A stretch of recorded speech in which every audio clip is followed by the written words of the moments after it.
Hello race fans, this is my review of Drive to Survive Season 5. I want to welcome you. This is Paddock HQ. My name is Rory. I'm very excited. We have cars on the track. We have a couple days of testing under our belt. And of course we have Netflix's Season 5 of Drive to Survive, which just dropped. I binge watched the whole thing and I'm going to give you my thoughts and reviews on it right now. No hesitation. So how do I rank this series, this particular series, Season 5, out of all the series seasons? I'm going to give it 4 out of 5 stars. It is definitely worth your time and attention if you are a fan. Now, of course, it does depend on who you are and what kind of fan you are. So if you are a casual fan to a hardcore fan, then of course you have to watch it, right? And you got to let me know what you think in the comments down below. If you are not a fan of Formula One and you're just looking for a reality show to tune into, it might not be the show for you, right? Because most reality shows have a lot of drama, a lot of fighting, a lot of this, that, and the other thing. And this, the excitement with this series is really the cars and what they're doing on the track.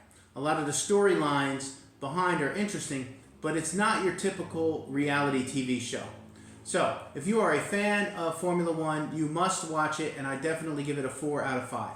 I would give seasons 1 and 3 of Drive to Survive, I would give those both 5 stars.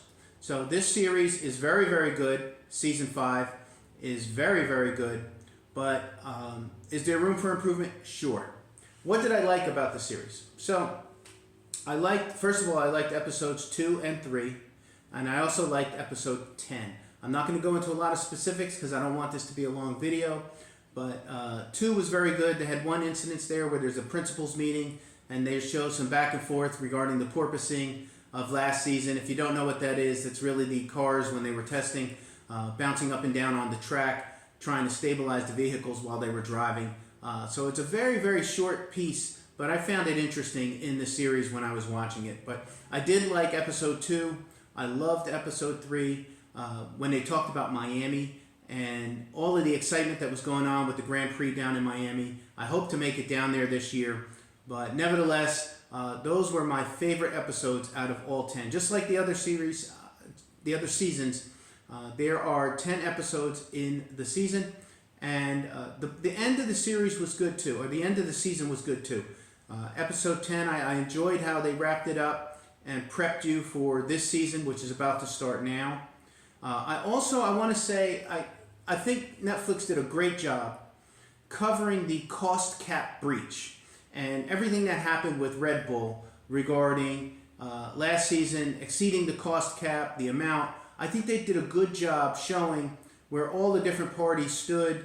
It was balanced and really let you know kind of how that thing hit. So congratulations to Netflix for covering that part well. I think they did a good job. If you're a fan of Red Bull, you're going to feel like they weren't treated fairly or that they were treated too severely.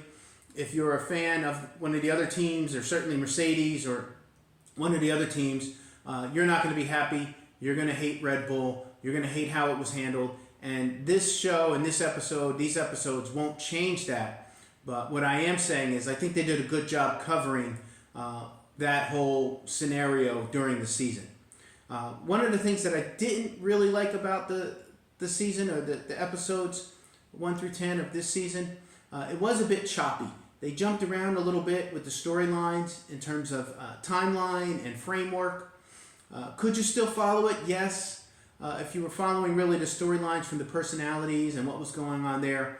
But it was a bit choppy for me. So that's where I would come down off of my rating in terms of flow of the season.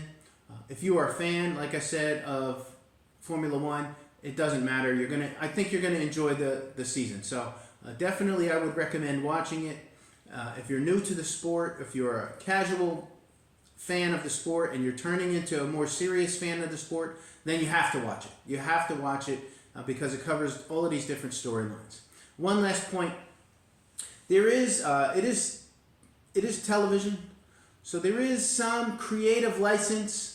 Maybe I wouldn't go as far as say manipulation, but they create these storylines and they do have to make it entertaining. Is it 100% accurate? No. Is it good enough? Yes. Is it entertaining? Yes.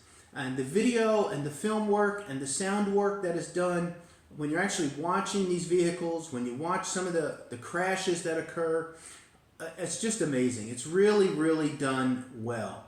So I just wanted to throw that review up quick, get it out there.